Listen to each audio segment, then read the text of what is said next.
আমি সরাসরি মানস ভট্টাচার্যের কাছে যাব। মানস ভট্টাচার্য ফ্যাক্ট চেকিং করে গোটা বাংলাকে এই মুহূর্তে দয়া করে বলুন, সত্যিই কি তাড়াহুড়ো করে ওয়াকফ আইন, একদিন ঘুম থেকে উঠে মনে হলো যে আমি ওয়াকফ আইন নিয়ে আসবো, একদিন ভারত সরকারের মনে হলো আজ ওয়াকফ আইন নিয়ে একটু আলোচনা হোক, এবং তারপর সাটাসাট ফাটাফট ট্রেডমিলে বাজেট বানানোর মতন করে ওয়াকফ আইন বানিয়ে দেওয়া হলো?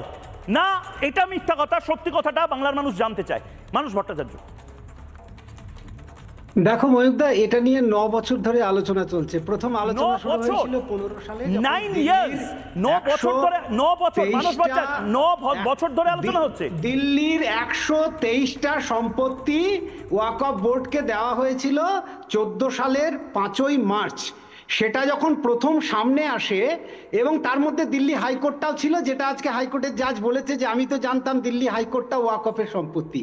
তো 5ই মার্চ 2014-তে দিল্লির 123টা সম্পত্তি যখন দিয়ে দেওয়া হয়, সরকারি সম্পত্তি, তারপর 15 সাল থেকে আলোচনা শুরু হয়। যে ব্যাপারটাকে বারবার চেপে যাওয়া হচ্ছে সেটা হচ্ছে ভারতবর্ষে 32টা ওয়াকফ বোর্ড আছে, এবং এই 32টা ওয়াকফ বোর্ডের সঙ্গে দফায় দফায় আলোচনা হয়েছে অন্তত 100 বার। সুতরাং আজকে যদি ওয়াকফ আইনের জন্য প্রধান কেউ দায়ী হয়, তাহলে ওই ওয়াকফ বোর্ডের চেয়ারম্যানদেরকে ধরতে হয় যে আপনারা তাহলে এই 9 বছর ধরে কি আলোচনা করেছেন। কিন্তু আমি অন্য একটা প্রসঙ্গ, আজকে মুখ্যমন্ত্রী যেটা বলেছেন ময়ূকদা, আমি একটুও আশ্চর্য নই। তার কারণ মুখ্যমন্ত্রীর গলায় আজকে যেটা শোনা গেছে সেটাই বোধহয় হিন্দু আত্মবিস্মৃত আত্মঘাতী বাঙালির কণ্ঠস্বর। তার কারণ স্বাধীনতা যুদ্ধে সব থেকে বেশি প্রাণ দিয়েছে হিন্দু বাঙালি, সব থেকে বেশি ধর্ষিতা হয়েছে হিন্দু নারী, স্বাধীনতা যুদ্ধে সব থেকে বেশি লড়াই করেছে বাংলা, সব থেকে বেশি উদ্বাস্তু গৃহহারা বাঙালি নারীরা। সুতরাং এই যে আত্মবিস্মৃতি, তুমি যদি দেখো পশ্চিমবঙ্গ হচ্ছে সেই জায়গা যেখানে বিশ্বের 5টি বৃহত্তম ধর্মীয় সংগঠনের head office, ISKCON, Bharat Sevashram, Ramakrishna mission, যারা বিশ্বজুড়ে ধর্ম প্রচার করে, অথচ সব থেকে বেশি সাফারার হচ্ছে হিন্দু বাঙালি।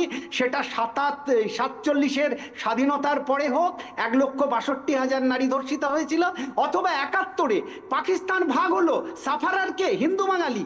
তার মানে যা কিছুই হবে সাফারার হবে হিন্দু বাঙালি। তার কারণ বিভেদের বিদ্বেষের বীজ যেভাবে রোপণ করা হচ্ছে।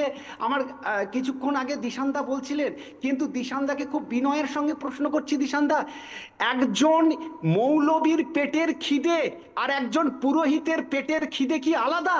তাহলে দুজনের ভাতার তফাৎ কেন? দুজনের ভাতা একসঙ্গে দেওয়া হয় না কেন? দুজনের পেটের খিদে তো এক। একজন মৌলবীর পেটের খিদেও যা, একজন পুরোহিতের পেটের খিদেও তাই। আমি যদি বলি যে মাদ্রাসার জন্য 6,000 কোটি টাকা ঘোষণা হলো, তাহলে টোলের জন্য 0 কেন সংস্কৃত পাঠের জন্য ঘোষণা করা হলো না? তাহলে আপনি একটু একটু করে গোটা সমাজে আপনি দক্ষিণেশ্বর স্কাইওয়াক দেখতে পারেন না, দেওয়া হয়েছে, সেগুলোকে আপনি আমি কি করে দেখতে পারেন না, সেগুলোকে আপনি আমি কি করে চোখে পড়ে না কেন বলুন তো? আপনার চোখে চশমার কালারটা হয়ে গেছে গেরুয়া, এটাই সমস্যা। নালে দক্ষিণেশ্বর স্কাইওয়াক দেখতে পাচ্ছেন। মৌলবী আর পুরোহিতের ভাতা এক? আপনি যদি প্রমাণ করতে পারেন যে মৌলবী এবং পুরোহিতের ভাতা এক, আমি মাথা নত করে স্বীকার করে নেব।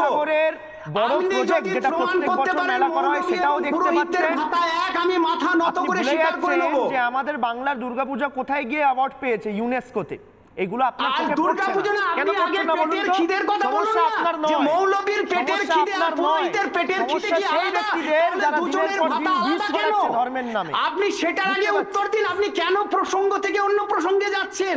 আপনি বলুন যে মাদ্রাসা উন্নয়নের যদি 6,000 কোটি টাকা থাকে, তাহলে টোলের পরীক্ষা গত 11 বছর ধরে বন্ধ আছে কেন? টোলগুলোকে বন্ধ করে দেওয়া হচ্ছে কেন? এই উত্তরগুলো দিন। বিদ্বেষের বীজ একটু একটু পোতা হয়েছে, একদিনে হয়নি। যেটা শুনতে চাইছেন সেটা তো আমি বলবো না। হিন্দু বাঙালি যে তাদের চোখের জলের কোনো দাম নেই, কারণ আমরা বোঝাতে পারিনি সরকারকে যে সরকার শুধু সংখ্যালঘুর ভোটে হয় না, সরকার সংখ্যালঘুর ভোটে হয়।